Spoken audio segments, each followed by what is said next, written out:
Welcome to Penrose Learning, where we make understanding easy. In this video, I will explain how to make crab sushi, updated. Rinse and prepare the rice first by washing 1 cup sushi rice until clear, then cook with 1 cup's water and let it rest covered for 10 minutes.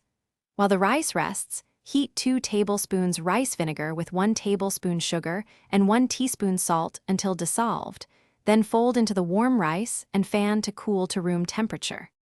Gather your fillings and tools now so the assembly flows smoothly and calmly. Slice 8 crab sticks lengthwise, cut 1 avocado into thin slices, and julienne 1 cucumber into matchsticks.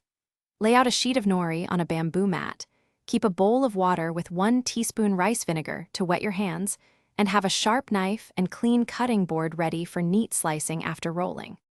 If you are finding this helpful, please subscribe and like so I can make more easy recipes you enjoy. Quick recommendation.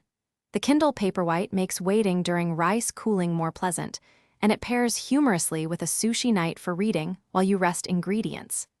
Check the description for the link and other deals and consider supporting the channel that way. Now let's get back to the video.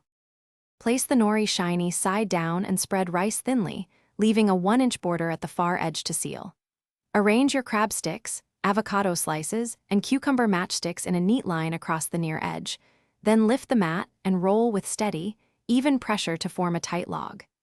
Use a wet, sharp knife to slice the roll into 6 even pieces, wiping the blade between cuts for clean edges.